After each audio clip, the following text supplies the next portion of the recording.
नारायण नारायण। आज हम पढ़ रहे हैं श्री राम पादुका रहस्य। प्रभु करी कृपा पामरी दीन्ही, सादर भरत शीस धरि लीन्ही। बाय डॉक्टर श्री राम किंकर जी महाराज। नवम प्रवचन। श्री राम शरणम मम। नित्य पूजत प्रभु पांवरी, प्रीति न हृदय समाति। मांगी मांगी आयसु करत, राज काज बहु भांति।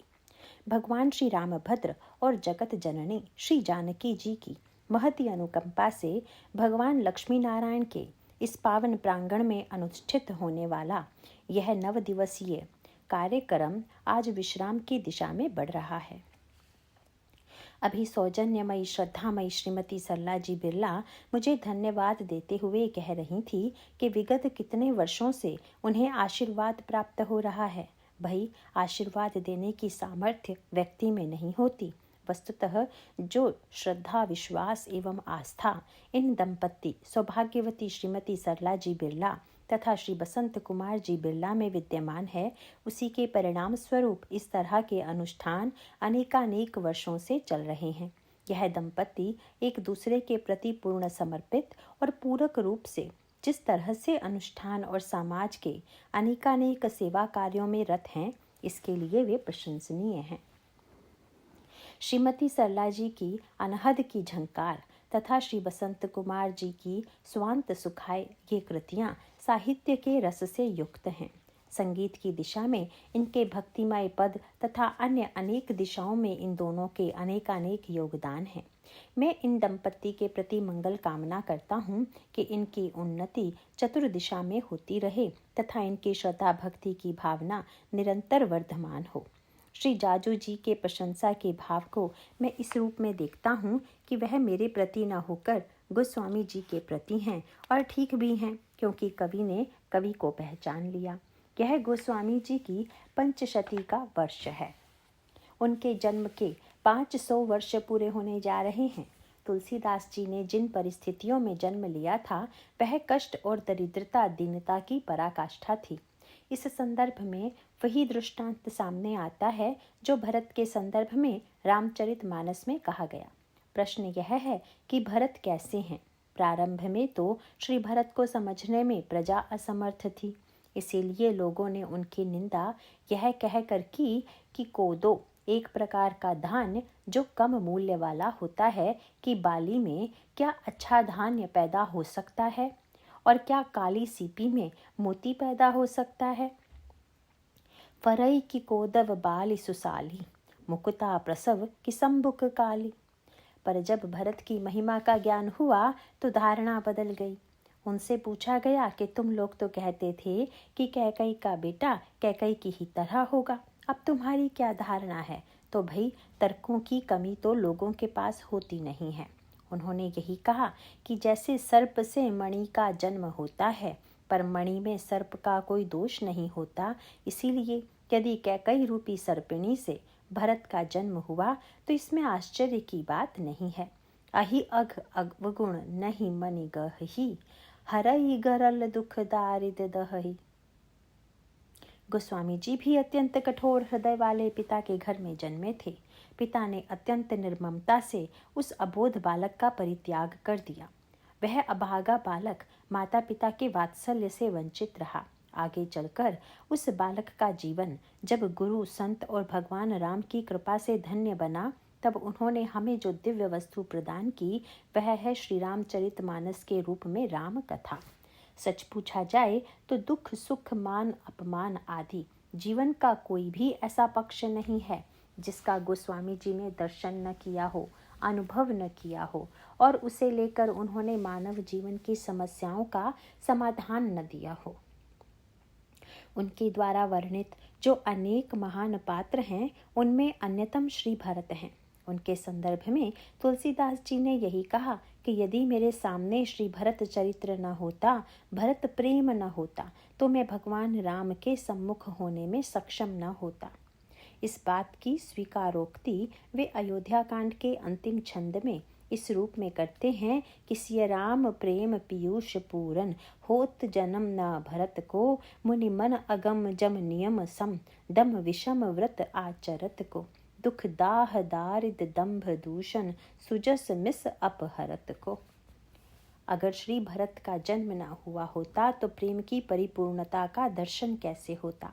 साधनाओं को गृहस्थ जीवन में रहकर सफल करके कौन दिखलाता। इतना ही नहीं, व्यक्ति अपने चरित्र के द्वारा स्वयं अपना उत्थान करता है, पर जिसने अपने शरीर के माध्यम से समाज के दुख, दैन्य, दारिद्र्य को दूर किया, दंभ आदि दोषों को मिटाया, यदि श्री भरत न होते तो यह सब कौन करता।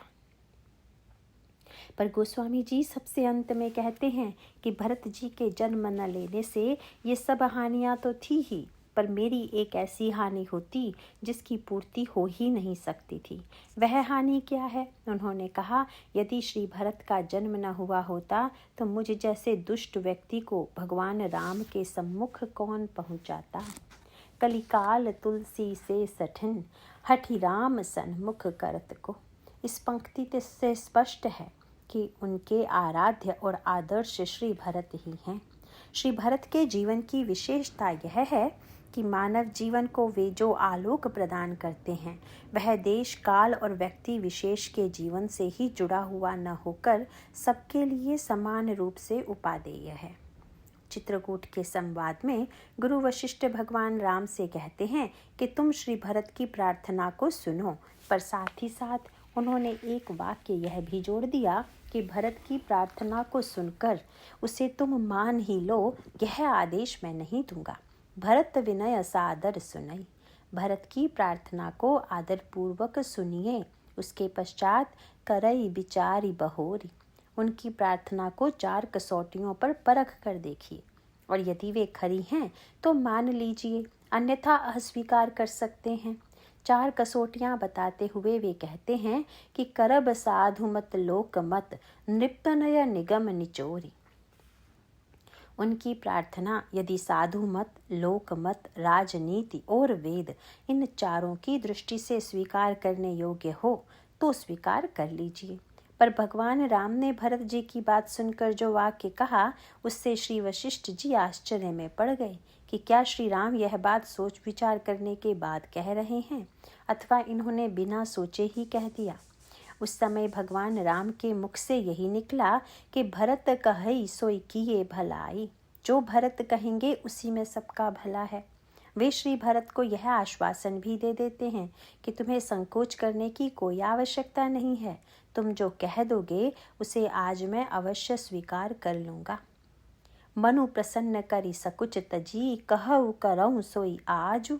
सत्य संग रघुवर वचन, सुनिभा सुखी समाज। पर जिन गुरु वशिष्ठ ने भगवान राम को श्री भरत की बात विचार पूर्वक सुनने की सलाह दी थी, वे चित्रकूट से अयोध्या वापस आकर बिल्कुल बदल गए।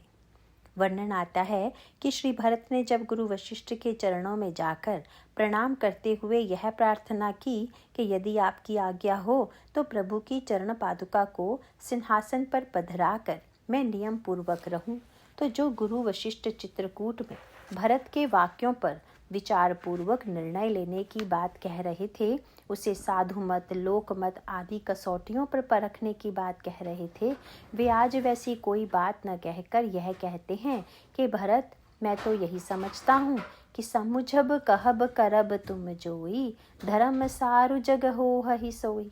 तुम जो समझोगे, जो कहोगे और जो करोगे, वही धर्म का सार होगा। और यह परिवर्तन गुरु वशिष्ठ में तब हुआ जब उन्होंने श्री भरत के चरित्र और जीवन दर्शन को चित्रकूट में देखा। वस्तुतः सत्य तो यह है कि ये जो 4 कसौटियां हैं, उन पर खरा होना बहुत कठिन है। कहना चाहिए कि असंभव सा है, क्योंकि साधु मत और लोक मत, इनमें बड़ी भिन्नता है। साधु का स्वभाव है दूसरे में गुण देखना, और लोक का स्वभाव है दोष देखना। साधु का स्वभाव स्थिर है तो लोकमत बदलने वाला है। जनतंत्र में तो इसका अनुभव आए दिन होता ही रहता है। लोकमत किस समय कौन सा रूप ग्रहण कर लेगा, इसे कौन कह सकता है। तो जो बात साधु मत के अनुकूल हो वह लोकमत के भी अनुकूल हो, यह संभव ही नहीं है। दूसरी ओर राजनीति और वेदमत भी विपरीत दिशा में दिखाई देते हैं। यद्यपि राजनीति का उद्देश्य परम पवित्र है, महत्वपूर्ण है, क्योंकि वर्तमान में समाज तथा व्यक्ति की समस्या का समाधान कैसे किया जाए, इसके लिए ही राजनीति का आश्रय लिया जाता है, पर उसकी दृष्टि तात्कालिक समाधान तक ही होती है। और दूसरी ओर वेद यह कहते हैं कि व्यक्ति तथा समाज का वर्तमान ही सब कुछ नहीं है, लोक ही नहीं, इसके आगे परलोक भी है। उसकी दूरगामी दृष्टि कहती है कि स्वर्ग है, नरक है तथा व्यक्ति का पुनर्जन्म है। इस तरह राजनीति यदि लोक प्रधान है तो वेद परलोक प्रधान है। गुरु वशिष्ठ कहते हैं कि उन चारों का सामंजस्य होना चाहिए, और सचमुच इन चारों का सामंजस्य भरत जी के चरित्र में प्राप्त होता है। पहला प्रश्न यह है कि दोष दर्शन ठीक है या गुण दर्शन। तो यह कहा जा सकता है कि साधु का दर्शन तो कल्याणकारी है ही, पर लोक का दोष दर्शन भी कल्याणकारी हो सकता है यदि उसका भी सही सही अर्थ लिया जाए। एक बालक को उत्साहित करने की आवश्यकता होती है। छोटा सा बच्चा यदि चलना सीखने के क्रम में लड़खड़ाए या गिरने लगे तो भी माता पिता उसकी प्रशंसा करें कि जिससे बालक चलना सीख सके, तो यह गुण दर्शन भी प्रोत्साहित करने के लिए आवश्यक है।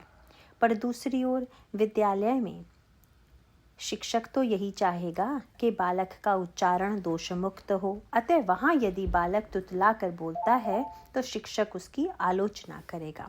अतः संत के गुण दर्शन को अपनी विशेषता मानने के स्थान पर संत की कृपा मानकर स्वीकार करना चाहिए, और इन्होंने प्रेरणा और उत्साह प्रदान करने की दृष्टि से ही मेरी प्रशंसा की है। समाज में दोष दर्शन के विषय में सावधान रहने की आवश्यकता है, क्योंकि कुछ लोगों की वृत्ति ईर्ष्यावश दोषान्वेषण की हो सकती है, पर उसे भी सुनकर व्यक्ति को अपनी ओर ध्यान देने की आवश्यकता है कि कहीं ये दोष मेरे भीतर विद्यमान तो नहीं है। इस संदर्भ में श्री हनुमान जी की लंका यात्रा में बहुत सुंदर संकेत सूत्र हमारे सामने आता है। लंका यात्रा के क्रम में हनुमान जी जब सुरसा से विदा लेकर आगे बढ़े तो उन्हें एकाएक ऐसा अनुभव हुआ कि उनकी गति अवरुद्ध हो गई है, पर आश्चर्य है कि उनके हाथ और पांव मुक्त ही दिख रहे थे। और तब हनुमान जी ने देखा कि समुद्र की गहराई में एक राक्षसी विद्यमान थी। उस राक्षसी में एक विशेषता थी कि किसी आकाशचारी वस्तु को ऊपर से नीचे लाने के लिए समुद्र में उस व्यक्ति की पड़ने वाली छाया को पकड़कर ही वह उस व्यक्ति की गति को रोक सकती थी। इसका संकेत यह है कि व्यक्ति चाहे जितना भी ऊपर उठ जाए, उसमें छाया के रूप में एक कालिमा तो होती ही है। आप व्यक्ति को पकड़ लें और छाया रुक जाए, यह बात तो दिखाई देती है, पर छाया को पकड़ने से व्यक्ति रुक जाए ऐसा तो होता नहीं है। यह तो अनोखी बात हो गई। पर आप जरा पहचानिए कि यह छाया क्या है। वस्तुतः सत्य यह है कि साधक चाहे जितनी भी ऊंचाई पर चला जाए, पर यह छाया तो रहती ही है, और यह है अभिमान की छाया। मैंने सोने के पर्वत के प्रलोभन को ठुकरा दिया, सुरसा के मुख में बैठकर भी ज्यों का त्यों दोष रहित निकल आया। मैं इतनी ऊंचाई से इस समुद्र को पार कर रहा हूँ, आदि इन सब समस्याओं की लक्ष्य की दिशा में ऊपर उठकर जाने वाले व्यक्ति के सामने आने की संभावना बनी ही रहती है। किंतु जरा यह पहचानने की चेष्टा कीजिए कि यह राक्षसी कौन है। आध्यात्मिक अर्थों में विचार करके देखें तो यह राक्षसी हमारे आपके हृदय में रहने वाली ईर्ष्या है। वह समुद्र में रहने वाले किसी जलचारी को नहीं खाती, पृथ्वी पर रहने वाले किसी प्राणी को नहीं खाती, केवल ऊपर उठने वाले व्यक्ति को ही खा लेने की उसकी प्रवृत्ति है। इसका अर्थ है कि ईर्ष्यालु व्यक्ति सदा अपने से ऊपर उठने वाले की कमी ढूंढता है, दोष ढूंढता है। उसकी आंख बड़ी पैनी होती है, उसे वह छाया दिखाई दे जाती है, और व्यक्ति में अहम की एक सूक्ष्म छाया तो विद्यमान रहती ही है जिसे वह पकड़ लेती है। उसका वर्णन करते हुए गोस्वामी जी कहते हैं कि निश्चरी एक सिंधु महुरहि, करी माया न भुके खग गहहि, जीव जंतु जे गगन उड़ाही, जल बिलो की तिन कई परिछाही, गहई छा सक सोन उड़ाई, एहि विधि सदा गगन चर खाई, सोई छल हनुमान कह कीन्हा। आगे बड़ा सुंदर संकेत सूत्र आता है कि बुराई को पहचान लेना और उसे पकड़ लेना बहुत अच्छी बात है, क्योंकि तब बुराई को नष्ट किया जा सकता है। तासु कपट कपितुर तहि चीन्हा, और उसके पश्चात ताहि मारि मारुत सुत बीरा। हनुमान जी ने तुरंत उसे मार दिया। अब प्रश्न यह है कि क्या हनुमान जी में भी कोई अभिमान की छाया थी? क्या उनमें कोई अहंकार था? कह सकते हैं कि उनमें एक अभिमान था, पर वह अभिमान ऐसा था जिसे भक्तों ने भगवान से मांगा कि हमें यह अभिमान चाहिए। अरण्य कांड में सुतीक्ष्ण जी भगवान राम से कहते हैं कि महाराज, आप भले ही सब दोष मेरे जीवन से मिटा दीजिए, पर अभिमान रहने दीजिए। प्रभु को आश्चर्य हुआ। अभिमान? सुतीक्ष्ण जी ने कहा, प्रभु, धन, बल, पद, विद्या, बुद्धि आदि का अभिमान नहीं चाहिए, अपितु मुझे तो यही अभिमान चाहिए कि अस अभिमान जाय जनि भोरे, मैं सेवक रघुपति पति मोरे। प्रभु मेरे स्वामी हैं और मैं उनका सेवक हूँ। किसी ने तुलसीदास जी से कहा कि आप अकबर से मिलने को क्यों व्यग्र नहीं दिखते? क्या आपको राजाओं से डर नहीं लगता? गोस्वामी जी ने कहा कि डर तो लग सकता था, पर तुलसीदास रघुनाथ बाहुबल, सदा अभय काहू न डरई। जिसे भगवान की भुजा का आश्रय मिल गया है, उस अभय को किसी से डरने की क्या आवश्यकता है?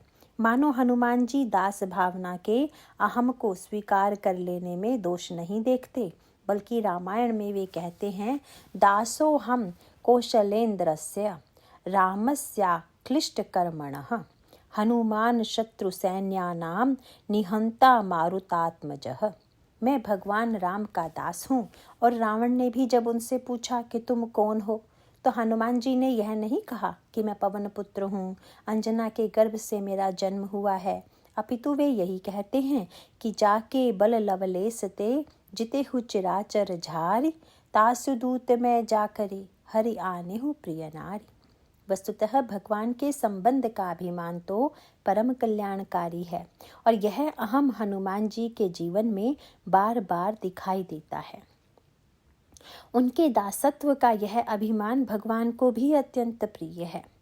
सिंह का रूपी ईर्ष्या ने हनुमान जी की इसी वृत्ति को अभिमान की छाया समझ लिया, और जब उसे पकड़कर हनुमान जी को नीचे गिराने का प्रयत्न किया तो स्वयं उसी का विनाश हो गया, क्योंकि भक्त का अभिमान अपनी विशेषता से न होकर भगवान की विशेषता को लेकर होता है, और व्यक्ति यदि चाहे तो इसका उपयोग करके अपने जीवन के दोषों को मिटा सकता है, क्योंकि भगवान की विशेषता सदा एक रस रहने वाली है। भरत जी के जीवन में आप यही पाएंगे। एक और लोक में उनकी निंदा करने वाले व्यक्ति आपको मिलेंगे। उस समय भी कुछ लोगों को ऐसा लगा कि अयोध्या में जो अनर्थ हुए हैं उनके प्रेरक श्री भरत जी ही हैं। वे मानते हैं कि भरत जी ननिहाल जाकर इतने दिनों तक वहां इसीलिए रह गए कि जिससे इस बीच षड्यंत्र हो जाए। कई लोग इस तरह की खोज में लगे रहते हैं, और ऐसे दूर के खोजी व्यक्तियों का मत था कि श्री भरत जी ने माँ को तो पूरा पाठ पढ़ा दिया, पर स्वयं यह दिखाने के लिए कि मैं निर्दोष हूँ, अलग हूँ, दूर ननिहाल में जाकर डेरा जमा दिया, और सोचा कि जब सारी योजना क्रियान्वित हो जाएगी, राम वन चले जाएंगे, तब मैं वापस आऊँगा। यह कल्पना अधिकांश अयोध्या वासियों के मन में थी। गोस्वामी जी कहते हैं कि एक भरत कर सम्मत कहही। फिर जब श्री भरत श्री ननिहाल से लौटकर वापस आए तो अयोध्यावासी उनके पास आना भी पसंद नहीं करते, और जब श्री भरत उनकी ओर देखते हैं तो शिष्टाचार के नाते वे सब हाथ उठाकर प्रणाम अवश्य कर देते हैं।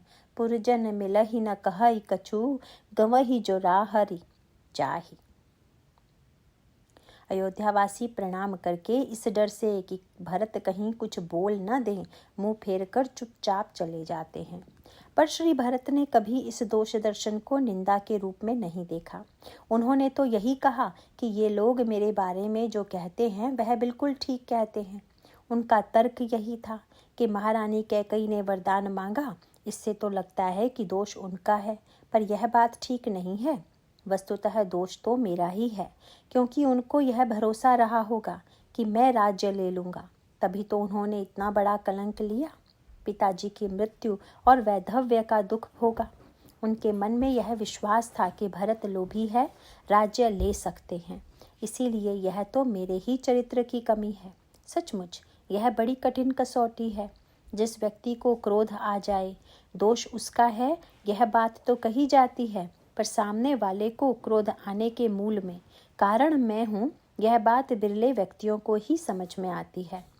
महर्षि पतंजलि कहते हैं कि जिसके जीवन में अहिंसा आ गई है, उसकी परीक्षा यह नहीं है कि वह क्रोध नहीं करता, अपितु उसकी सच्ची परीक्षा है कि उसके सामने आने वाला व्यक्ति भी क्रोध नहीं करता। अब इस कसौटी के आधार पर तो शायद ही कोई अपने को अहिंसक होने का प्रमाण पत्र दे सके, पर भरत जी अपने आप को ही अनर्थों की जड़ मानते हैं। श्री भरत जी कहते हैं कि जब मैंने विचार किया कि मेरे जन्म की क्या आवश्यकता थी, तो मुझे पता चल गया कि मोर जन्म रघुबर बन लागी। मेरा जन्म तो प्रभु को दुख देने के लिए ही हुआ है, क्योंकि ऐसा जघन्यतम निंदनीय कार्य मुझे छोड़कर और किसी के द्वारा हो ही नहीं सकता था। वस्तुतः भरत जी अपनी आलोचना को इसी रूप में लेते हैं। अयोध्या की राज्यसभा में गुरु वशिष्ठ का भाषण समाप्त होने के बाद जब श्री भरत बोलने के लिए खड़े हुए, तो निंदकगण सोचने लगे, देखें भरत जी क्या कहते हैं। और जब श्री भरत ने पहला वाक्य कहा, तो वे सब एक दूसरे की ओर देखने लगे। देखा, जो हम कह रहे थे वह प्रत्यक्ष हो रहा है या नहीं, क्योंकि श्री भरत ने बोलना प्रारंभ करते हुए यही कहा कि गुरु पितु मातु स्वामी हित बानी, सुनि मन मुदित कराई भल जानी, उचित की अनुचित किए विचारू, धर्म जाई सिर पातक भारू। पिता माता की वाणी तो बिना विचारे ही मान लेनी चाहिए। यदि उसमें कोई उचित अनुचित का विचार करता है तो बहुत बड़ा पाप करता है। लोगों में कानाफूसी प्रारंभ हो गई। देख लो, राज्य स्वीकार करने की भूमिका बन गई। कह रहे हैं कि मैं तो राज्य न लेता, पर जब माता पिता और गुरु सब आदेश दे रहे हैं तब तो उस पर विचार करना ही नहीं चाहिए। गुरु जी ने तो पहले ही कह दिया था कि अनुचित उचित विचार तजी, जे पालहि पितु बैन। मानो भरत जी के पहले वाक्य ने ही उन सब के संदेह की पुष्टि कर दी। पर ज्यों-ज्यों श्री भरत का भाषण क्रमशः आगे बढ़ता गया, त्यों-त्यों लोगों को यह भ्रम मिटने लगा, क्योंकि उनका यह भाषण केवल बुद्धि विलास या तर्क युक्त न होकर इस रूप में उनके हृदय की विशुद्ध प्रीति तथा अंतःकरण का त्याग वैराग्य ही साकार विग्रह के रूप में प्रकट हो रहा था। अंत में भरत जी ने कह दिया कि देखे बिनु रघुनाथ पद, जिय कई जरनी न जाई। अतः अब तो बस एक ही निश्चय है कि एक ही आंक इहई मन माही, प्रातःकाल चली हम प्रभु पाही। मैं प्रातःकाल ही प्रभु के पास चलूंगा, बस। इतना सुनते ही सब के सब बदल गए। परिणाम हुआ कि चलत प्रात लखी निर्णव नीके, भरत प्राण प्रिय भे सब ही के। अब श्री भरत सबके प्राण प्रिय हो गए। उसका तात्पर्य है कि अब तक वे सबके प्रिय नहीं थे, केवल कुछ लोग ही उनसे प्रेम करने वाले थे। पर अब तो सभी को श्री भरत प्राण प्रिय लगने लगे। श्री भरत लोकमत को बहुत महत्व देते हैं। कहा जा सकता है कि साधु मत तथा लोकमत का सदुपयोग यदि किसी के जीवन में है तो वह श्री भरत के जीवन में है।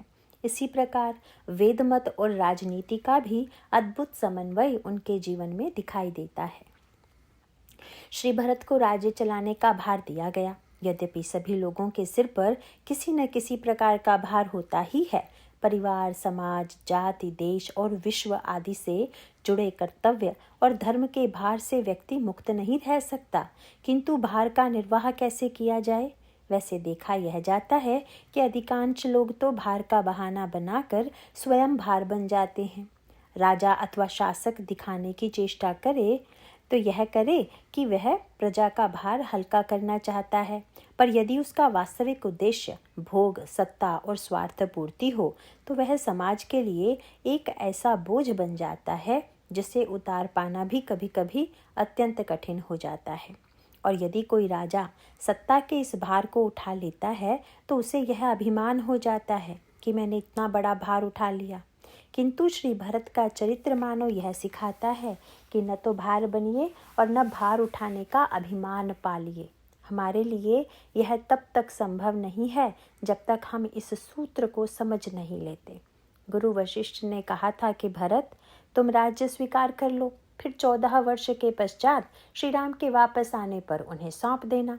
सौंपे हूँ राजू राम के आए, पर श्री भरत ने इसे स्वीकार नहीं किया। कई लोगों को आज भी आश्चर्य होता है। अंत में श्री भरत ने यही तो किया। वे अयोध्या से सारे समाज को लेकर चित्रकूट गए, वहीं से लौटकर अयोध्या का राज्य चलाया। इसके पश्चात जब श्री राम आए तो सिंहासन पर बैठे। यदि पहले ही गुरुजी की बात मान लेते तो चित्रकूट तक की इस अनावश्यक यात्रा से बचा जा सकता था। लोगों को जो इतना कष्ट हुआ वह नहीं होता, पर श्री भरत का दर्शन यह बताता है कि अयोध्या के राज्य संचालन हेतु भी चित्रकूट जाना आवश्यक है। वस्तुतः चित्रकूट जाने का तात्पर्य योग, भक्ति, कर्म, वैराग्य अथवा वेदांत प्रत्येक दृष्टि से बड़ा अनोखा है। चित्रकूट चित्त का प्रतीक है। राम कथा मंदाकिनी चित्रकूट चित्तचार, अर्थात यदि व्यक्ति का चित्त चित्रकूट के समान नहीं है तो वहाँ भगवान राम और श्री सीता जी का विहार, निवास और राज्य नहीं बन सकता। त्रिकूट जहाँ रावण का निवास है और चित्रकूट में श्री सीता राम निवास करते हैं। यदि विचार करके देखें तो त्रिकूट पर तो हम सभी लोग बैठे हुए हैं। सतोगुण, रजोगुण और तमोगुण के त्रिकूट पर हमारी कल्पना की स्वर्णमयी लंका नगरी स्थित है। इसी मोहमयी नगरी में हम निवास करते हैं। होना तो यह चाहिए कि हमारा हृदय त्रिकूट के स्थान पर चित्रकूट बन जाए, हमारी चित्तवृत्तियाँ पूरी तरह से निरुद्ध हो जाएं और उसके पश्चात उस ब्रह्म तथा जीव का मिलन हो जाए। वस्तुतः ईश्वर से अपनी अभिन्नता का अनुभव किए बिना तथा उससे शक्ति पाए बिना जब कोई व्यक्ति अपनी बुद्धिमत्ता से ही राज्य चलाता है तो निश्चित रूप से उसकी बुद्धि धोखा खा जाती है, भ्रमित हो जाती है और वह व्यक्ति सत्ता के मद में उन्मत्त हो जाता है। चित्रकूट में भगवान राम और श्री भरत जब मिलते हैं तो उसका वर्णन करते हुए गोस्वामी जी कहते हैं कि परम प्रेम पूरन दो भाई, मन बुद्धि चित्त अहमिति बिसराई। सूत्र यह है कि जब तक अपने व्यक्तित्व को हम भगवान में विलीन नहीं कर देंगे, जो कुछ होता है वह भगवान की प्रेरणा से होता है। हम तो माध्यम मात्र हैं। यह भाव जब तक हमारे अनुभव में नहीं आ जाएगा तब तक हम समस्त दोषों तथा अहम आदि दुर्गुणों से मुक्त नहीं हो सकते। यह तत्व श्री भरत और भगवान राम के एकत्व में विद्यमान है। चित्रकूट में एक बड़ी अनोखी सभा हुई, किंतु उस सभा में अनिर्णय की स्थिति उत्पन्न हो गई। वर्णन आता है कि भगवान राम ने गुरु वशिष्ठ से कहा, गुरुदेव, आप और महाराज जनक मिलकर जो निर्णय कर देंगे उसे मैं तथा भरत दोनों भाई स्वीकार कर लेंगे। पर निर्णय देने के स्थान पर उन दोनों ने मिलकर एक तीसरे व्यक्ति का चुनाव किया। वे व्यक्ति कौन थे? गोस्वामी जी इसका संकेत करते हुए कहते हैं कि राम सपत सुनि मुनि जनक, सकुचे सभा समेत सकल विलोकत भरत मुख। गुरु वशिष्ठ और जनक जी ने भरत जी की ओर देखा, हमारी ओर से आप ही निर्णय दे दीजिए। उस समय लोगों को यह देखकर महान आश्चर्य हुआ कि श्री भरत बोलने के लिए खड़े हो गए, पर उनकी आंखें बंद हो गई। वे भीतर में चले गए। ही असुमेरी, हम लोग तो बाहर बाहर ही हैं, भीतर जाना बहुत कम जानते हैं, किंतु भरत जी भीतर हृदय में क्यों गए? गोस्वामी जी कहते हैं कि भरत हृदय सिय राम निवासु। यद्यपि बाहर भी श्री सीताराम विद्यमान हैं, पर श्री भरत हृदयस्थ प्रभु के पास चले गए और कहने लगे, प्रभु, आप सबको बाहर बोलने में संकोच हो रहा है ना? यदि आपको लगता है कि आपका बोलना भद्दा लगेगा तो यह धृष्टता मैं कर लूँगा। आप जो भी बुलवाना हो बुलवा लो, आप मेरे द्वारा मेरी वाणी से बुलवा लें। गोस्वामी जी कहते हैं कि हिय सुमेरी सारदा सुहाई, मानस ते मुख पंकज आई। ऐसा समर्पण जहाँ मन में, बुद्धि में, चित्त में तथा अहम में ईश्वर को छोड़कर अन्य कुछ है ही नहीं। और जब तक यह वृत्ति नहीं आ जाती, व्यक्ति में परिवर्तन नहीं आ सकता। इस वृत्ति के बिना व्यक्ति के जीवन में पतन की संभावना बनी ही रहती है। श्री भरत जब चित्रकूट से पादुका लेकर चले तो किसी ने पूछ दिया कि पादुका को सिंहासन पर रखने का उद्देश्य क्या है। श्री भरत ने यही कहा कि पादुका देखकर प्रभु ने स्वीकार कर लिया है कि अयोध्या का राज्य पद उनका है, क्योंकि पद और पादुका का संबंध ही यही है, जिसका पद उसकी पादुका। यदि प्रभु अयोध्या के राज्य पद को अपना न मानते तो पादुका कैसे देते? तो आपने सिंहासन पर क्यों रख दिया? श्री भरत ने कहा, अपनी पादुका में पद रखकर चलना सभ्यता है, पर दूसरे की पादुका में पैर डालना तो ठीक नहीं। इस संदर्भ में दोहावली में गोस्वामी जी कहते हैं कि बिनु आँखिन की पानही लखी पहचानत पाए। जूते के पास आंखें नहीं होती, पर भूल से यदि दूसरे के जूते में पैर पड़ जाए तो जूता चप्पल बता देते हैं कि हम आपके नहीं हैं।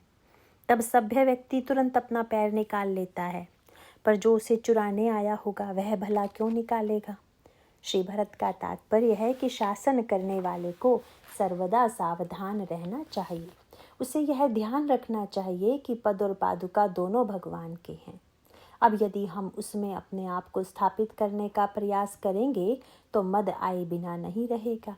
इस प्रकार भरत जी ने अपने अपने चरित्र के द्वारा वेद मत और राजनीति दोनों की दृष्टियों से तात्कालिक तथा शाश्वत समाधान प्रदान किए।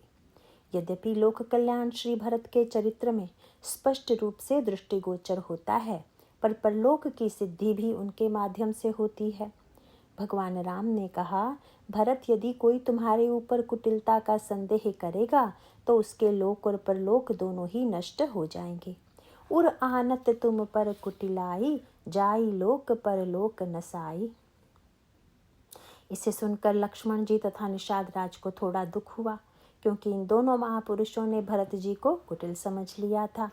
यद्यपि प्रभु जानते हैं कि इन दोनों ने भरत को कुटिल मेरे स्नेह के कारण ही समझा था। इसीलिए उन्होंने कहा कि यदि किसी से वह भूल हो जाए तो उस पाप को मिटने तथा लोक परलोक दोनों संवारने का बस एक ही उपाय है कि वह तुम्हारे नाम का स्मरण करे। मिटी ही पाप प्रपंच सब, अखिल अमंगल भार, लोक सुजस परलोक सुख, सुमिरत नाम तुम्हार। भगवान राम ने लक्ष्मण जी के मूर्छित हो जाने पर हनुमान जी को औषध लाने इसलिए नहीं भेजा था कि बिना दवा के लक्ष्मण जी स्वस्थ नहीं हो सकते थे, अपितु इसके पीछे प्रभु का एक दूसरा ही उद्देश्य था। क्योंकि दूसरी बार रावण के द्वारा शक्ति लगने पर जब श्री लक्ष्मण जी मूर्छित हुए तो प्रभु ने न तो वैद्य बुलाया न ही कोई दवा मंगवाई, बल्कि जब मूर्छित लक्ष्मण जी को हनुमान जी गोद में लेकर आए तो प्रभु ने बस एक वाक्य उनके कान में कह दिया, तुम कृतांत भज्जक सुरत्राता। अरे लक्ष्मण, तुम तो काल को खाने वाले अनंत हो, क्या यह बाण तुम्हें खा सकता है? और तुरंत ही लक्ष्मण जी उठकर बैठ गए। सुनत वचन उठ बैठी कृपाला, गगन गई सो शक्ति कराला। यह दृश्य देखते ही हनुमान जी प्रसन्न हो गए और कहने लगे, प्रभु, अब मैं समझा कि उस बार आपने मुझे लक्ष्मण जी के लिए दवा लाने नहीं भेजा था, बल्कि मेरी दवा कराने के लिए भेजा था। प्रभु ने पूछा, हनुमान, यह तुम कैसे कह सकते हो? उन्होंने कहा, महाराज, जैसे अब आपने एक वाक्य से लक्ष्मण जी को चैतन्य कर दिया, उस समय भी इसी प्रकार स्वस्थ कर सकते थे। अतः आपने मेरा भ्रम मिटाने के लिए ही मुझे दवा लाने भेजा था। आपने सोचा कि वैद्य के घर समेत उठाकर लाने वाले, दवा को पर्वत समेत उखाड़ कर लाने वाले तथा राम लक्ष्मण को एक साथ उठाने वाले हनुमान को कहीं यह भ्रम न हो जाए कि मैं सबसे अधिक भार उठाने वाला हूँ, इसीलिए आपने मेरी दवा करा दी। हनुमान जी कहते हैं, प्रभु पर्वत लेकर आते समय जब श्री भरत का बाण लगा तो पर्वत ऊपर रह गया और मैं नीचे गिर पड़ा। बस मैं समझ गया कि पर्वत का भार उठाने वाला मैं नहीं था, क्योंकि यदि मेरे द्वारा उठाया गया होता तो मेरे साथ वह भी नीचे गिरता, पर वह तो ऊपर ही स्थित रहा। फिर उसके बाद जब मैं मूर्छित हो गया तो भरत जी ने वैद्य नहीं बुलाया, दवा नहीं मंगाई, बस एक वाक्य कहा कि जौं मोरे मन वच अरुकाया, प्रीति राम पद कमल अमाया, तौ कपि हो विगत श्रम सूला, जौ मोह पर रघुपति अनुकूला। अगर प्रभु मेरे अनुकूल हों तथा यदि उनके चरणों में मेरा अमायिक स्नेह हो तो हे कपि महोदय, आपके श्रम और शूल दोनों दूर हो जाएं। और तब सुनत वचन उठ बैठी कपीसा, कही जय जयति कौशलाधीसा। मेरी मूर्छा दूर हो गई। इस प्रकार मैंने श्री भरत के वाक्य का चमत्कार देखा। आपने अपने वाक्य से लक्ष्मण जी की मूर्छा दूर की और भरत जी ने मेरी मूर्छा दूर की। अगर मेरा भी ध्यान आपकी इस महिमा की ओर होता तो मैं पर्वत ढोने का प्रयास ही क्यों करता। और प्रभु, उस समय मैंने देखा कि श्री भरत जी व्याकुल होकर कहने लगे कि मैं कितना बड़ा पापी हूँ, जिसने भाई लक्ष्मण के लिए दवा ले जाने वाले को बाण मारकर गिरा दिया। फिर वे मुझसे बोले कि चढ़ू मम सायक सैर समेता, पठवऊं तो ही जहाँ कृपा निकेता। तुम पर्वत सहित मेरे बाण पर बैठ जाओ, मैं तुम्हें प्रभु के पास पहुंचा दूंगा। हनुमान जी कहने लगे, प्रभु यह बात सुनकर एक क्षण के लिए मेरे मन में अभिमान की एक छाया आ गई। सुनी कपि मन उपजा अभिमाना, मोरे भार चलहि किमि बाणा। मैं सोचने लगा कि श्री भरत के शरीर में हड्डी हड्डी दिखाई दे रही है और वे पर्वत समेत मेरा भार अपने बाण पर उठाने की बात कह रहे हैं। क्या उनका बाण इतना भार उठा सकेगा? पर यह विचार छाया की तरह आया और अगले ही क्षण दूर हो गया, क्योंकि राम प्रभाव विचारी बहोरी।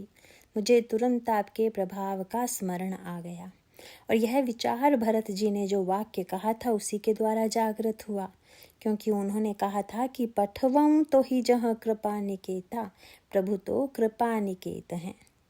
सचमुच प्रभु, आपके ऊपर ऐसा अटूट विश्वास और ऐसा निरंतर स्मरण रखने वाले पात्र तो एकमात्र श्री भरत ही हैं। प्रभु, आपने उनके पास भेजकर मुझे भार उठाने की कला का ज्ञान करा दिया। यद्यपि श्री भरत ने 14 वर्षों तक अयोध्या के राज्य का संचालन किया, पर उन्हें भार की अनुभूति नहीं हुई। वस्तुतः यदि अपनी मान ली जाए तो उसे उठाने में अपना श्रम लगेगा तथा उसके भार की अनुभूति भी होगी। पर जो वस्तु अपनी ना हो, किसी अन्य की हो, और वह यदि उसे प्रदान करे तो वह वस्तु भार नहीं उपहार बन जाएगी। प्रभु ने मानो श्री भरत को उपहार दे दिया, आशीर्वाद दे दिया। और जब कोई प्रसाद देता है तो आप उसे सिर माथे पर चढ़ा लेते हैं। श्री भरत ने अपना जीवन प्रभु के प्रति अर्पित कर दिया। यह अनुभव जिसके जीवन में आ जाए कि जो क्रिया शरीर में हो रही है, वाणी जो बोल रही है, उन सब के पीछे एकमात्र प्रभु की ही शक्ति तथा संकल्प है। और जब ऐसा समर्पित व्यक्ति राज्य का संचालन करता है, प्रभु की पादुकाओं को केंद्रीभूत बनाता है, तभी राम राज्य की स्थापना होती है। जिस समय राज्य की स्थापना के लिए महाराज श्री दशरथ जी ने सोचा था, 14 वर्षों के बाद श्री भरत के द्वारा उसकी स्थापना हुई। इसीलिए हम भी अपने जीवन में राम राज्य की स्थापना के लिए भरत जी के चरित्र को बार बार पढ़ें, सुनें और स्मरण करते रहें, क्योंकि सुमिरत भरत ही प्रेम राम को, जहि न सुलभ तेहि सरिस बाम को। श्री भरत के प्रेम के स्मरण से हमारे अंतःकरण में वही समर्पण एवं प्रभु के यंत्र व निमित्त बनने की वृत्ति आ जाएगी। किसी ने मुझसे कहा कि सिंह ने हनुमान जी की छाया को पकड़ लिया और श्री भरत भी राम की छाया हैं, इसीलिए उनके लिए तो बहुत बड़ा संकट है, क्योंकि छाया को सिंह तो पकड़ेगी ही। मैंने उन्हें स्मरण दिलाया कि सिंह पकड़ती तो छाया ही थी, पर पकड़ में वह आता था जिसकी छाया होती थी, और श्री भरत तो राम की छाया हैं। अतः भरत को पकड़ने से भगवान राम ही पकड़ में आ जाएंगे। श्री भरत का चरित्र भी अनंत ही है, जिसको भगवान राम भी नहीं कह सकते। राजर्षि जनक का वाक्य यही है, भरत अमित महिमा सुनुरानी, जानहि राम न सकहि बखानी। तो जिसे राम नहीं बखान सकते, उसे यह नकली राम किंकर क्या बखान पाएगा। इसीलिए इस वाणी को माध्यम बनाकर जो कुछ प्रभु ने कहलवाया वह आपके सामने कहा गया। मैं आप सबके प्रति एवं श्री वसंत कुमार जी बिरला तथा श्रीमती सरला जी बिरला के प्रति मंगल कामना करता हुआ इस प्रसंग को विराम देता हूँ। जासु नाम भव भेषज हरन घोर त्रयसूल, सो कृपालु मोहितो पर सदा रहो अनुकूल। बोलिए सियावर रामचंद्र की जय।